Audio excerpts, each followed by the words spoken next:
Pernahkah kau membayangkan bagaimana rasanya kehilangan surga, tempat di mana segalanya sempurna, tempat di mana tiada luka, tiada tangisan, hanya cahaya, hanya ketenangan? Nabi Adam AS tahu rasanya. Dan dia kehilangannya bukan kerana dibenci, tetapi kerana perjalanan seorang manusia mesti dimulakan dengan jatuh. Dia dicipta dari tanah, tetapi dimuliakan dengan ilmu dan ruh. Malaikat tunduk kepadanya, surga menjadi tempat tinggalnya. Tapi di satu sudut keabadian, syaitan berbisik, bukan dengan suara yang kasar, tapi dengan janji manis yang merosakkan. Dan akhirnya, satu larangan dilanggar, bukan dengan niat derhaka, tetapi kerana jiwa manusia belum kenal erti kesalahan. Lalu Adam jatuh, bukan hanya jatuh dari surga, tapi jatuh dalam rasa bersalah yang menghantui jiwa seorang nabi. Dia turun ke bumi, sendiri. Hawa tidak di sisi. Langit yang dahulu cerah kini diam. Tiada malaikat berbicara, tiada pintu yang terbuka.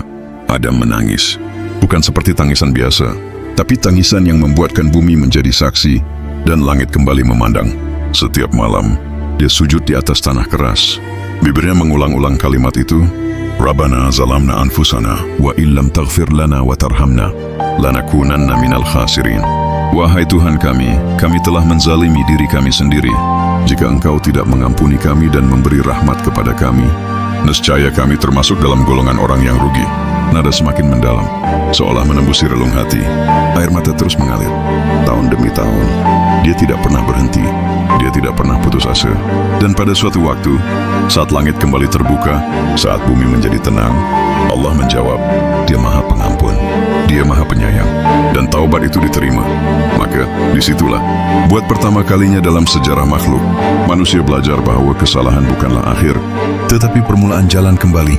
Adam bukan hanya nabi pertama, dia adalah pelopor harapan, bukti bahwa cinta Tuhan tidak pernah sirna. Meskipun kita terjatuh, maka wahai manusia, jika kau merasa hidupmu gelap, jika hatimu terasa jauh, jika doamu terasa kosong, ingatlah, Nabi Adam pernah lebih jauh, lebih hancur, lebih sunyi. Tapi dia kembali, dan Tuhan menerimanya. Mungkin inilah saatnya untuk kau juga kembali. Kisah ini bukan sekadar sejarah, ia adalah pesan bahwa kita semua berasal dari satu jatuhan yang sama, dan kita semua punya peluang untuk bangkit. Jika kisah ini menyentuh hatimu, jangan biarkan ia berakhir di sini.